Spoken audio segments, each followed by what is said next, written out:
Merci, bonjour à tous. Alors si je comprends bien, vous comprenez tous le français. Je vais être tout à fait sûre qu'on va être entendu, écouté et que vous allez pouvoir profiter de ce que nous allons vous raconter. Parce que la vérité, c'est que d'abord je voudrais remercier les organisateurs et mes jeunes compagnons qui sont avec moi dans cette session pour vous offrir la possibilité, peut-être une des rares fois, de parler quelque chose de sérieux, de la vraie vie en Israël, de la manière dont il faut essayer de s'équiper, de s'outiller, de comprendre la culture économique israélienne pour véritablement y trouver une place, pour avancer et pour faire de son intégration en Israël un véritable succès. C'est ce qui me préoccupe depuis, moi je suis en Israël comme Yitzhak Eldan, pas 50 ans, mais enfin pratiquement 40 ans, et depuis 12 ans, j'ai créé le campus francophone du Collège académique de Netanya. Le Collège académique de Netanya, c'est une université à but non lucratif qui n'a pas de titre universitaire, mais qui est un centre universitaire avec tous les diplômes absolument reconnus intégralement par le Conseil national de l'enseignement supérieur, c'est-à-dire équivalent à Bar-Ilan, à l'université hébraïque, etc. Ça a été fondé par celui qui a été le président de l'université Bar-Ilan pendant 10 ans, qui est un des plus grands mathématiciens qui existent en Israël, qui s'appelle le professeur Tzvi Arad, qui, avec lui, a emmené un très grand nombre de professeurs remarquables pour ce lieu d'études nouveau qu'il a créé dans ce que le président Weizmann, à l'époque, décrivait comme un désert socio-économique et social à côté de Netanya, et qui a complètement changé, à la fois la ville, mais aussi la manière d'intégrer des gens qui ont des vrais besoins, et auprès desquels on essaie de faire le maximum pour que ça marche magnifiquement bien. Alors le collège aujourd'hui, il a 4300 étudiants. Et dans notre campus francophone, nous accueillons environ chaque année entre 100 et 150 étudiants, et puis je vous parlerai aussi des programmes supplémentaires que nous avons mis en place afin véritablement de donner une réponse à la fois plus grande, plus large, plus profonde, plus adaptée, plus spécifique à tous les besoins du plus grand nombre de lignes qui viennent. C'est une joie d'un côté, mais c'est une immense responsabilité d'un autre côté. Et la dernière chose qu'on voudrait, c'est de ne pas être à la hauteur de ces défis à la fois humains et universitaires qu'on nous propose et qu'il faut absolument assumer dans l'amitié, dans l'amour des uns et des autres, mais aussi dans une très grande efficacité. Alors, ce collège propose 7 facultés: informatique et mathématiques, business administration, avec des hautes écoles qui sont uniques en Israël, la banque et finance par exemple, la gestion de l'environnement naturel, des ressources naturelles, l'immobilier, une haute école d'assurance qui permet, je te remercie Bernard, mais j'en ai pas vraiment besoin.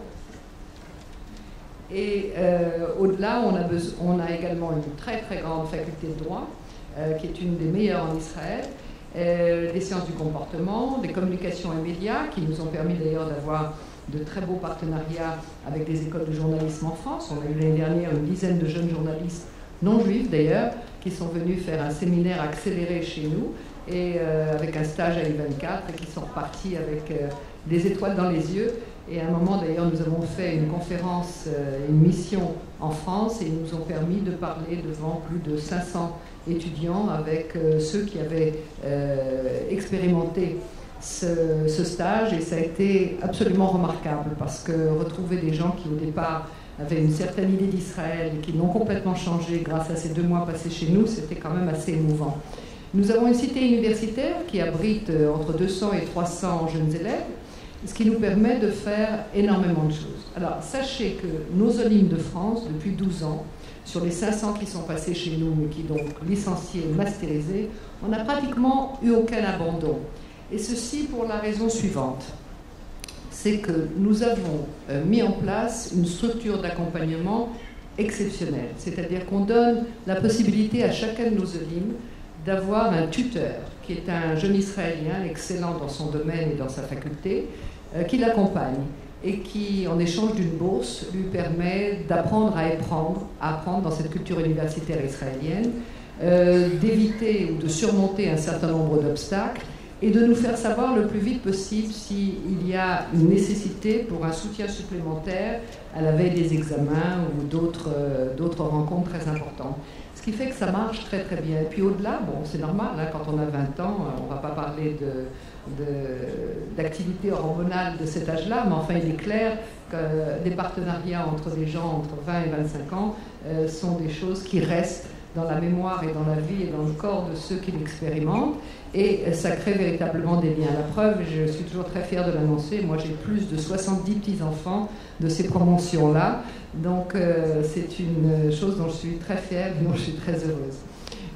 Au-delà, en échange de ces bourses que nous proposons à nos élèves de France et qui sont le fruit d'un partenariat extraordinaire avec de grandes fondations comme la Fondation Agnès et Denis Chalmis, la Fondation Rachid, vous connaissez sûrement, la Fondation Underwood et d'autres, ce qui nous permet véritablement de leur donner pratiquement les 2/3 des honoraires des étudiants. Donc c'est important, un logement, des honoraires, un tuteur et surtout aussi, et pas moins, une enveloppe francophone exceptionnelle. C'est-à-dire que nous faisons, grâce à nos partenariats, par exemple avec Paris Dauphine, avec Sophia Antipolis, avec l'Alliance israélite universelle, nous faisons des rencontres de très haut niveau où tous les grands intellectuels de France, que ce soit Luc Ferry, Alexandre Adler, Francis Huster, Gérard Garouste, Claude Goesgen, d'autres grandes figures de la communauté et en dehors de la communauté en France, viennent faire des masterclass pour nos amis francophones de Netanya et pour nos étudiants. Donc ensemble, il se crée véritablement une dynamique de dialogue et de travail ensemble. C'est ce qu'on appelle être au monde avec les autres. Et on a un ciné-club, on a des grandes conférences à l'étranger. Nous avons fait Mare Nostrum à Sophia Antipolis l'année dernière, avec la mairie de Nice, avec l'université, afin de parler et de discuter de toutes les grandes questions écologiques, de qualité de vie, de ressources océanographiques qui peuvent véritablement changer le monde et le faire avancer. C'était remarquable. Et à la suite de ça, nous avons donc des recherches et des programmes de recherche communs. Avec Paris Dauphine, nous avons fait à Paris, à l'Assemblée nationale, une grande conférence sur l'éducation, point d'interrogation, sortie de crise, avec une invitation à comprendre à quel point l'éducation, c'est très important pour donner les outils à chacun et à chacune d'entre vous, à vos enfants, à vos nièces, et aux amis, aux enfants de vos amis. Ce sont les outils que nous proposons. Nous avons un immense succès humain, un immense succès académique, et notre réputation est véritablement fait chaud au cœur, parce que c'est tout ce qu'on voulait. On voulait pouvoir regarder les étudiants le jour de la remise des diplômes et comprendre à quel point ça change leur vie, ça leur donne un outil de travail avec lequel ils peuvent véritablement se mesurer à tous les défis économiques d'Israël, et ça c'est très important. Alors, je vais m'arrêter là pour cette petite introduction et pour vous donner envie de comprendre et d'apprendre plus sur notre collège, qui est donc le seul campus francophone en Israël. Et je vais demander à chacun de nos participants de bien vouloir raconter son expérience. Alors on va commencer avec le premier qui va vous démontrer le contraire de ce que je vous disais jusque-là. C'est-à-dire que jusque-là je vous dis voilà, il faut des outils, il faut un diplôme, il faut être sérieux, il faut avancer, il faut faire des choses selon un protocole, disons, classico adapté à la culture israélienne. Et bien lui il a fait tout le contraire. Alors on va voir si ça a marché. Je vais donner la parole à Jérémy Kleski. Alors on m'a demandé un peu de raconter mon parcours. Alors je vais essayer d'aller un peu vite. Il y a deux tracks. Il y a le parcours professionnel, il y a le parcours associatif. Ça a commencé en France. J'étais assez actif et responsable dans plusieurs organisations, la Shomer HaTzaïr, dans l'UEJF, etc. Et j'ai fait une alia un peu violente, 3 ou 4 semaines après l'avoir décidé. C'était pendant la période du procès Papon. J'étais à Bordeaux, d'ailleurs, dans la salle d'audience. On était partie civile et j'ai eu un déclic de dire bon, je vais partir en Israël. Mais au moment où on part, on n'a pas en tête ce qu'on va trouver, évidemment, et on ne reste pas pour les mêmes raisons qu'on part, en fait. Ce sont des choses très différentes. Arrivé en Israël, tout le monde est d'accord ici ? Arrivé en Israël, donc d'abord mon parcours professionnel très rapidement. J'ai très rapidement monté une entreprise de développement Internet, etc. Pendant 4 ans environ avec un associé francophone. J'étais encore toujours dans cet univers-là. On avait d'ailleurs à l'époque monté les sites Internet de l'ambassade de France, etc., des services de l'ambassade. C'était moi qui avais dirigé le projet. En parallèle, donc j'ai fait pas mal de choses associatives dont je parlais tout à l'heure. J'ai ensuite monté une autre boîte de développement avec 15 personnes à Tel Aviv. On a monté aussi pas mal de gros projets. Et puis des spin-offs, donc des startups pour lesquels j'ai levé un peu des fonds. Et il y a 5-6 ans de ça, j'étais pour la première fois de ma vie employé, puisque j'ai décidé de rejoindre un projet très ambitieux d'une startup dans le domaine des jeux vidéo. On a levé 12 millions de dollars avec des grands investisseurs internationaux. Puis il y a 4 ans de ça, j'ai rejoint une boîte qui s'appelle PrimeSense. PrimeSense, c'est elle qui fait les capteurs 3D dans les Kinect, si vous connaissez, de Microsoft. Donc c'était un très très gros succès. Là-bas, j'ai dirigé le business development et on a été racheté par Apple. Donc je suis resté un peu moins d'1 an chez Apple jusqu'à cet été, où j'ai rejoint une ONG du nom de Startup Nation Central, dont je parlais quelques mots dès que j'aurai fini mon parcours associatif en parallèle. Au côté associatif, alors dès mon arrivée en Israël aussi, j'ai voulu être très actif et d'ailleurs ça a été la plupart de ma vie et de mes amis, etc. ont été issus de ces milieux-là. Et j'ai déjà monté un site qui s'appelait alia.info pour mettre en contact les gens qui ont fait leur alia et ceux qui ne l'ont pas fait. Peut-être il y a des gens qui en ont profité ici dans la salle. Ensuite, à partir de là, j'ai aussi monté un forum professionnel Biomed Israël, dans le milieu du biomed avec Didier Toubien, avec beaucoup de partenariats avec la chambre de commerce, etc. D'ailleurs, à cette époque-là, c'est comme ça que j'ai rencontré Daniel Rouache. Daniel Rouache, avec qui j'ai cofondé, en fait, dans l'ombre de qui j'ai cofondé Israël Valley. Donc peut-être que vous connaissez ce site. Je suis dans l'équipe fondatrice aussi. Et puis à partir de là, beaucoup d'activités associatives. Et j'ai, dans le cadre de mes activités professionnelles aussi, mais j'ai monté une association qui s'appelle Gamiz, qui est l'association des professionnels des jeux vidéo en Israël. L'industrie du jeu vidéo en Israël est très florissante. Elle est même plus grande que celle de la sécurité informatique. Il s'agit de plus d'emplois, plus de revenus.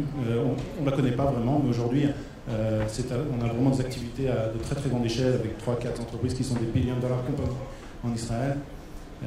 Voilà un petit peu mon parcours associatif. J'ai aussi beaucoup accompagné des startups dans le cadre d'accélérateurs, avec l'accélérateur du Technion, dans lequel je suis mentor, Bistec, ou d'autres accélérateurs de Hive aussi, le Gvaim, etc., etc. Donc beaucoup de petites aventures, de multitudes de choses, et j'en ai forcément oublié. J'avoue que c'est l'histoire de ma vie, donc c'est un peu bizarre d'en parler comme ça. J'ai l'impression de... Voilà. Aujourd'hui, j'ai rejoint cette initiative qui s'appelle Startup Nation Central. Donc vous connaissez peut-être le livre, vous connaissez certainement ce livre. Startup Nation, traduit en 28 langues, un best-seller. On a appris récemment 150 000 exemplaires vendus au Vietnam. Voilà. C'est un carton monumental dans le monde entier. C'est la recette d'histoire d'Israël. Et il y a un milliardaire américain chez qui travaille l'un des auteurs qui a décidé d'en faire sa philanthropie principale. Et aujourd'hui, donc je m'occupe du business development et aujourd'hui on est 30 personnes à Tel Aviv et on ramène des délégations de grosses entreprises du monde entier et on leur fait découvrir la high-tech israélienne, donc vraiment très orientée, très technologique. Donc, il ne s'agit pas de leur montrer qu'ici c'est très dynamique et qu'il y a plein de choses, qui est vrai. Il y a plein de délégations qui font ça. Nous, on va rentrer dans leurs besoins. On a une quinzaine de personnes qui sont des spécialistes technologiques par secteur, etc. Et on va trouver les entreprises, trouver des problèmes, trouver des solutions aux problèmes que la technologie peut résoudre. Et voilà, donc voici un petit peu mon parcours en accéléré.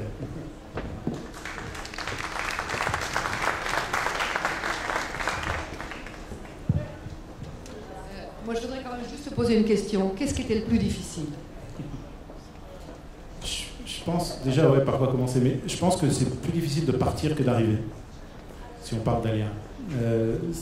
Dès qu'on est en face d'une page blanche et qu'on est motivé, on écrit sa vie. Et moi, ça a été très difficile de partir, c'est pour ça d'ailleurs que je l'ai fait de manière très, très violente en fait.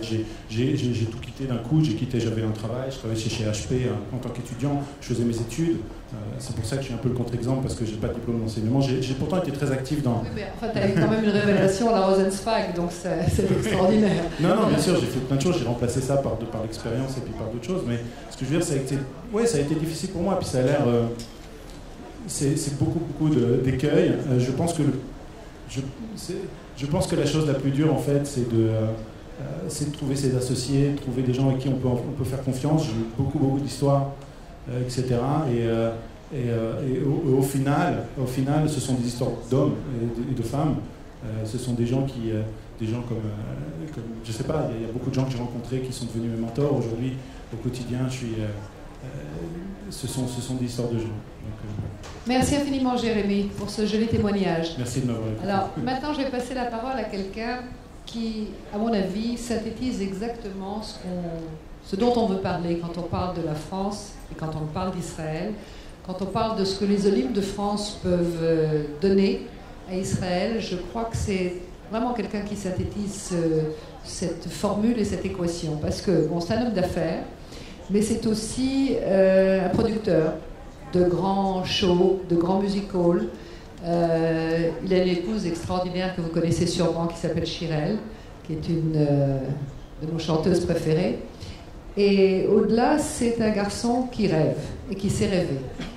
Donc vous allez entendre son histoire sur un magnifique produit qu'il a mis au point en Israël et que maintenant le monde entier a envie de retrouver chez eux pour faire en sorte de ce produit une icône de qualité de vie et de poésie. Donc c'est les technologies israéliennes et la poésie française.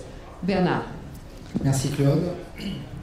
Alors c'est gentil de nous avoir présentés au début comme des jeunes entrepreneurs, moi qui viens de faire ma bar mitzvah. Donc effectivement je me reconnais de cette présentation. Plus sérieusement, effectivement, j'ai fait partie de ceux qui ont fait l'Alia Boeing, vous savez, ceux qu'on dit on met les enfants ici, mais ils vont à l'école, mais on travaille encore un peu là-bas, mais on veut travailler ici. Et finalement, à un moment, il faut couper le cordon et voir ce qu'il peut y avoir de meilleur d'un côté et forcément l'apporter ici, dans ce pays qui nous tient tant à cœur à tous. Et c'est précisément ce que j'ai essayé de faire à travers un projet qui me tient à cœur. Alors, tu m'as présenté comme producteur. Alors oui, dans une vie de producteur de spectacles vivants, j'ai une formation en finance. Et effectivement, j'ai une vie aussi d'entrepreneur où j'étais dans les énergies renouvelables, où j'étais très en amont de la chaîne, j'étais fabricant de panneaux photovoltaïques, plutôt à l'extraction de la matière première.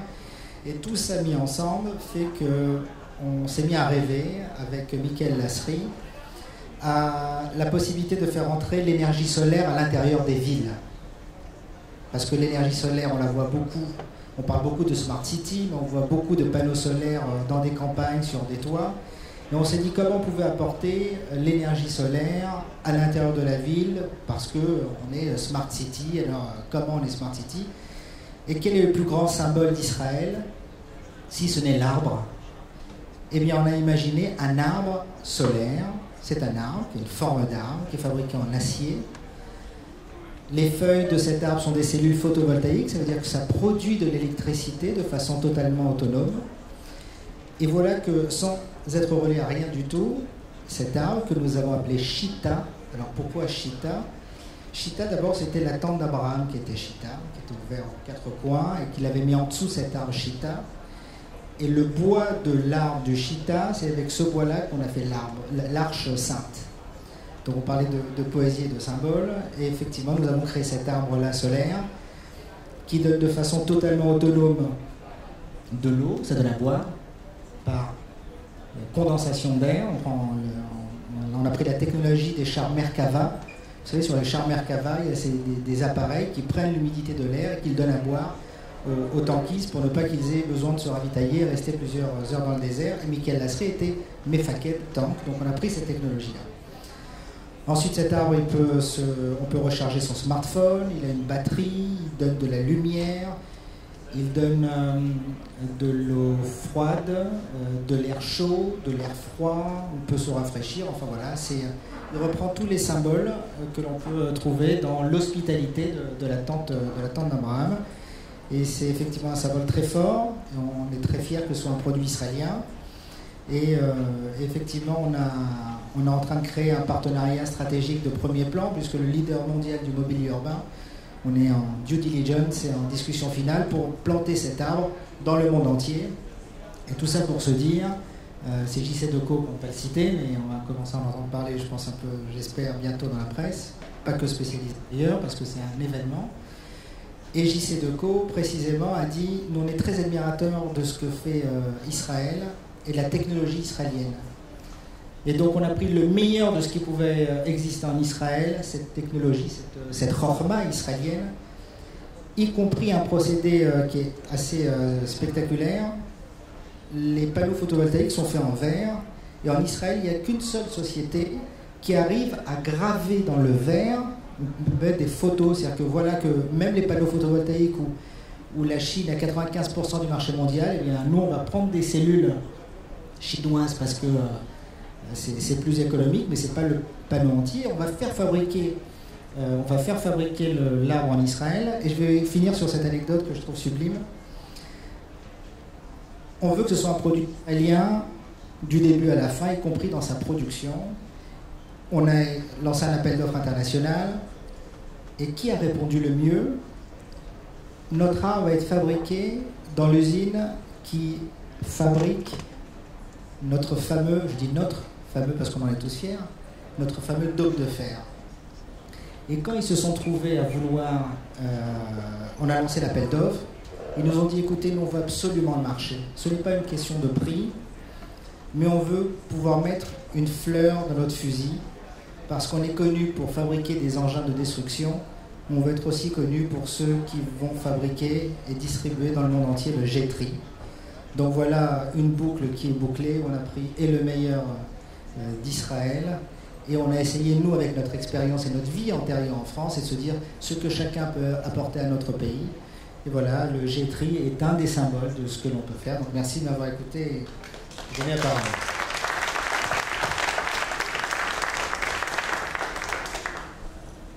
On vous avait promis des belles histoires.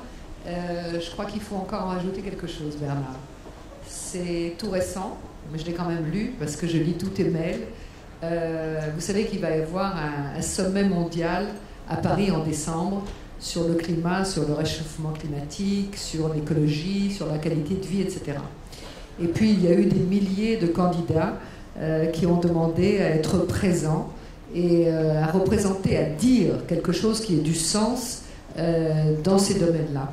Eh bien, le jet-tri a été choisi pour être implanté sur les berges de la Seine à Paris à partir du mois d'août jusqu'au congrès en décembre, et ce seront 160 pays qui vont pouvoir regarder ce symbole d'écologie, de qualité de vie, qui va devenir sûrement un rendez-vous urbain dans beaucoup de villes dans le monde, et qui permettra éventuellement aussi, là où il sera, de donner de l'électricité à des jardins d'enfants environnants ou bien à des squares. Ce sera donc formidable. C'est une belle histoire, c'est une belle aventure, c'est une jolie reconnaissance, c'est presque la Légion d'honneur pour ton arbre.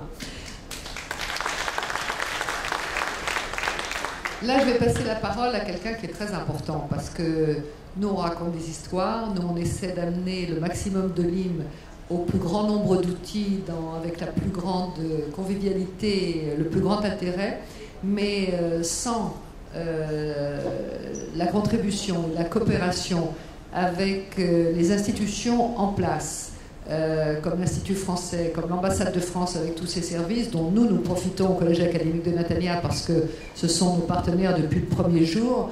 Et comme le dit l'ambassadeur, et je le dis avec beaucoup de fierté, il dit « Je ne connais pas un lieu d'études où l'excellence voisine avec la francophonie comme au Collège académique de Natania. » Donc je vais demander à Karen, qui est la représentante de Business France, donc qui s'occupe de l'intégration et de la compréhension et de l'analyse de tous les business qui sont francophones, de s'adresser à vous et de vous raconter comment elle prend les choses en main. Elle m'a l'air d'être quelqu'un qui ne laisse absolument rien passer. Alors Karen, à vous. Merci Claude, bonjour à tous. Donc, je suis Karen Gordon. Je travaille pour l'agence de développement des entreprises françaises à l'international qui s'appelle Business France, pour ceux qui connaissent. On est tout simplement la section commerciale de l'ambassade de France en Israël. Et moi, je m'occupe plus spécifiquement de tout ce qui est nouvelles technologies, innovation. Donc pour vous raconter un petit peu mon expérience à la fois personnelle et professionnelle, puisque les deux s'imbriquent, et c'est un petit peu la raison pour laquelle nous sommes tous ici. Donc je suis arrivée en Israël il y a presque 14 ans maintenant, donc j'étais toute jeune, encore plus que je ne le suis aujourd'hui. Et un bébé, exactement. Et donc j'ai tout de suite rejoint Business France. Et ce qui est vraiment intéressant, juste pour reprendre un petit peu l'activité quotidienne donc, de notre service, nous on aide les entreprises françaises à faire des affaires en Israël. Donc ça peut se préciser, se décliner sous différentes formes, mais notre vrai métier, c'est de bien connaître le marché israélien sous toutes ses coutures et sous tous ses secteurs d'activité, pour pouvoir justement mettre à profit notre savoir, notre expertise pour les sociétés françaises qui vont avoir un projet commercial en Israël. Alors qu'est-ce que ça veut dire ?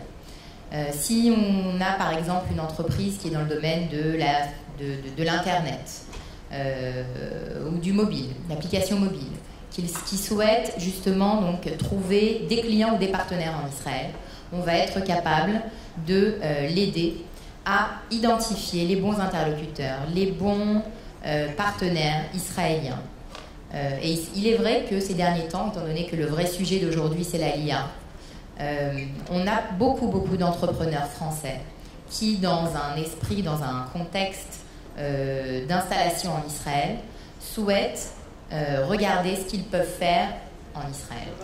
Et la question principale quand ils viennent nous voir, c'est voilà, notre activité en France est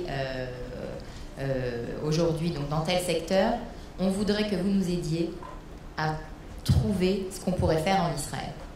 Et on a été capable jusqu'à présent, on a des exemples concrets à vous donner, on a été capable donc d'aider plusieurs entrepreneurs à étudier la faisabilité d'un tel projet. Parce que effectivement, avoir une activité en France, la vraie question est, va-t-on être capable de faire la même chose en Israël ? Le marché est complètement différent, les dynamiques sont complètement différentes, les gens sont différents, même la culture des affaires. J'imagine pour ceux qui ont déjà fait du business ici, vous avez dû très certainement être confrontés aux problèmes notamment de culture des affaires. Donc tous ces points-là sont quand même très importants à prendre en considération. Et les premiers conseils qu'on donne généralement, c'est tout d'abord d'être prêt. De regarder effectivement comment est-ce que le marché est structuré en Israël. Est-ce que vous allez être capable de faire la même chose ici ? Et dans la plupart des cas, je vous le dis, c'est non, bien entendu. Mais avec l'expertise et le savoir-faire qu'une entreprise a déjà acquis en France, elle va peut-être pouvoir trouver quelque chose qui est proche de son activité, mais le repositionner, le reformater, le remettre en place de façon à bien l'adapter au marché israélien. Et ça, c'est un travail de préparation qui est indispensable pour ceux qui ont un projet d'entrepreneuriat ici. On a également, on est beaucoup approché également par des jeunes entrepreneurs. Et cette nouvelle vague, on va dire, d'Alia a amené effectivement beaucoup de professionnels qui ont envie de créer quelque chose. Et surtout dans le domaine de la high-tech, on en parle beaucoup. Alors, je ne sais pas combien de personnes dans la salle sont dans le domaine de l'innovation où ils comprennent quelque chose. Mais effectivement, beaucoup viennent nous dire qu'ils ont le sentiment qu'en Israël, ils vont plus réussir dans ce domaine-là. Parce que c'est vrai, Jérémy a parlé de Israël comme étant la Startup Nation. C'est vrai que Israël est vraiment considéré comme un écosystème reconnu dans le monde entier pour ses avancées technologiques et son savoir-faire, et notamment donc, grâce en tout cas à l'armée qui est un petit peu le booster de tout ça.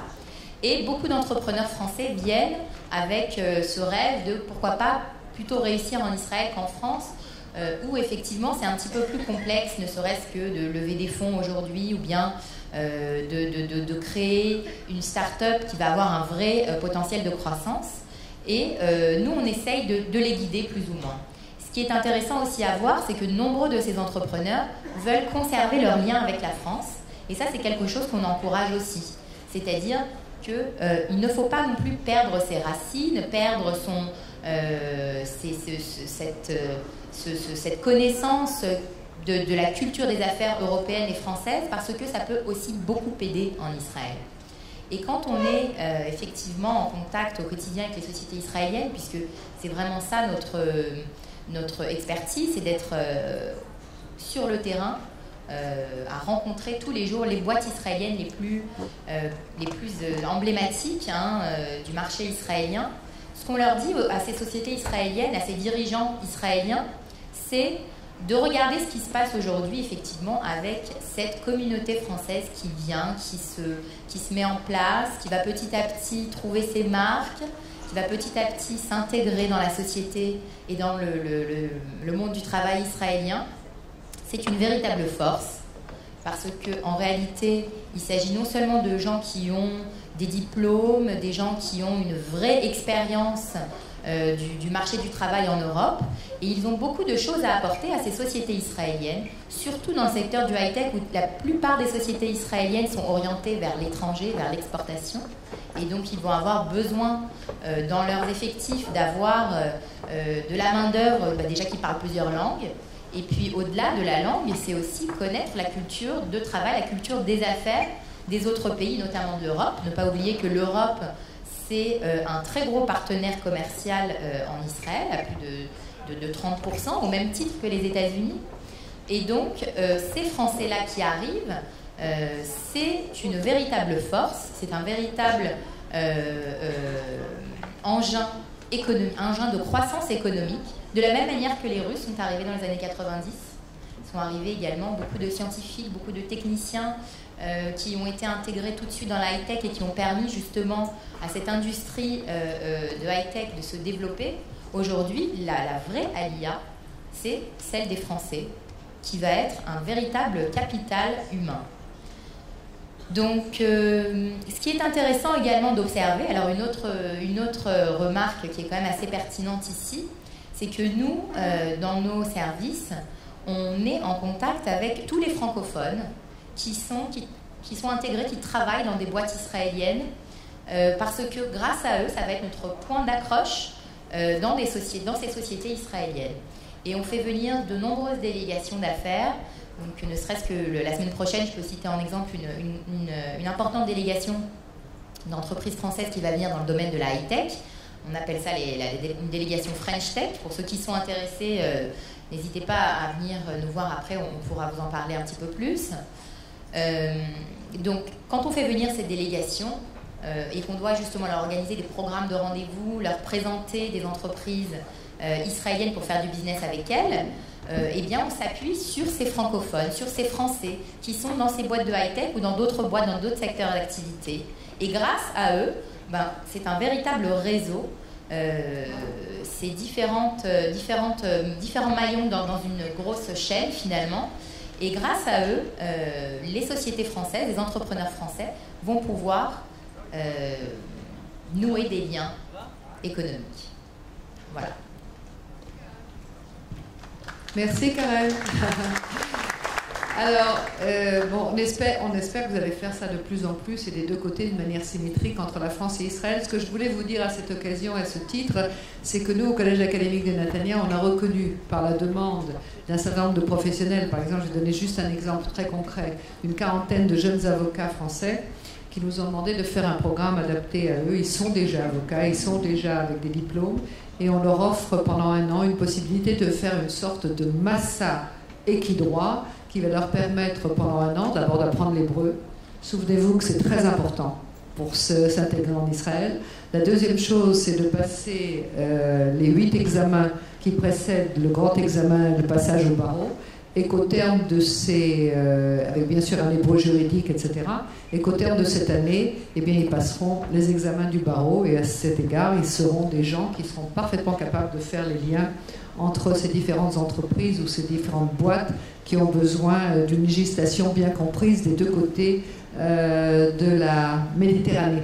Alors là, maintenant, je voudrais d'abord commencer par dire merci à Talia, parce que Daniel Roche devait être à nos côtés aujourd'hui, mais il a dû, d'une manière un petit peu impromptue, prendre l'avion ce matin pour Paris.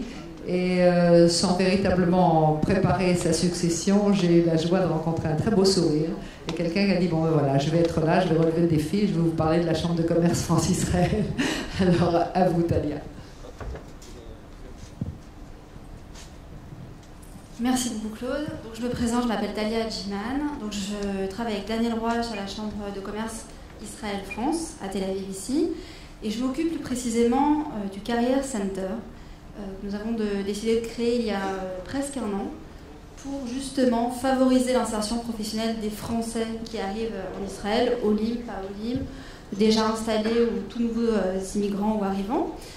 Parce qu'on sait effectivement, comme tout le monde, bien évidemment en Israël, on s'est rendu compte que les Français pouvaient peiner à trouver leur voie en Israël, soit à trouver un job correspondant, soit à finir leurs études, soit vraiment à s'insérer ici en Israël professionnellement comme ils auraient pu le faire en France. Donc en fait, il y a plusieurs, on a plusieurs manières d'aider les Français, puisque chaque personne, bien évidemment, est différente. Chaque demande est différente, et on s'est rendu compte qu'il n'y avait pas de personnes qui arrivaient avec une problématique type. C'était vraiment chaque personne qui était très différente. Alors là, on a entendu beaucoup parler de high-tech, etc. Et c'est vrai qu'en Israël, il y a beaucoup d'opportunités dans ce domaine-là. Et les personnes finalement qui arrivent en Israël et qui sont dans ce domaine, peuvent bénéficier, on va dire, de facilités que les autres secteurs n'ont pas. Donc, nous, ce qu'on fait avec Daniel, c'est qu'on essaye un petit peu de voir là où les gens peuvent trouver des difficultés. Et on s'est rendu compte très rapidement que les Français qui arrivent en Israël, ou même qui sont déjà depuis assez longtemps en Israël, manquent de deux choses. Premièrement, il manque de connaissance du marché israélien. Le marché du travail israélien est un marché qui est complètement différent de celui qu'on peut trouver en France. Moi, par exemple, quand j'étais en France, j'avais des études de ressources humaines. J'ai travaillé dans le recrutement pendant plusieurs années. Et lorsque je suis arrivée en Israël, le recrutement n'avait absolument rien à voir avec le recrutement que j'ai pu connaître en France. Donc, les codes sont très différents. Et au-delà du fait que déjà les Français peuvent avoir des difficultés à lire, à écrire et peuvent se retrouver face à des difficultés qu'ils ne connaissaient pas en France, il faut réapprendre tout un marché de l'emploi, toute une manière de chercher du travail qui est complètement différente de la France.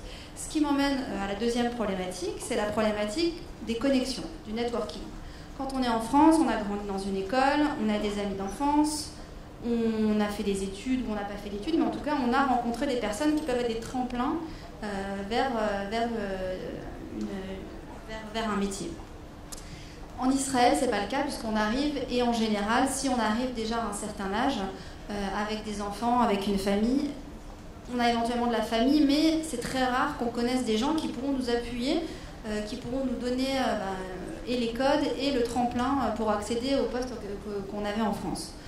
Donc, cette problématique-là, elle est très mise en avant par beaucoup d'associations ici en Israël, d'associations qui aident les Français ou les Olim du monde entier. J'entends Gvaïm, j'entends Massa, j'entends beaucoup d'associations qui existent ici en Israël, qui aident les francophones et qui donc ont trouvé une solution qui serait en fait de leur donner un mentor. Comme finalement tout le monde a eu des mentors ici, qui les a poussés vers des nouveaux horizons en Israël. Et c'est vrai que de faire du networking, d'avoir des mentors et d'avoir des associations comme la Chambre de commerce et d'autres associations qui peuvent fournir aux personnes le networking et les connaissances suffisantes, ça donne déjà, on va dire, les clés nécessaires pour accéder à l'emploi. Après, bien évidemment, c'est évident que même si on essaye de faire tout notre possible, on n'est pas dans la possibilité d'accompagner les personnes et les accompagner jusqu'à ce qu'elles signent leur contrat. Mais en tout cas, notre but à la Chambre de commerce, c'est vraiment de pouvoir accompagner et surtout donner les clés de la culture et de la société israélienne,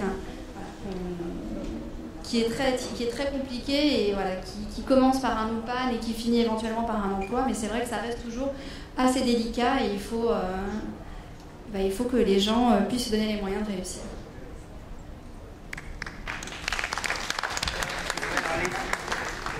Alors, on va conclure. D'abord, je voudrais vous remercier tous les quatre, parce que je crois que c'était très édifiant. Vous avez proposé un certain nombre de pistes et de manières de se mesurer à cette nouvelle vie.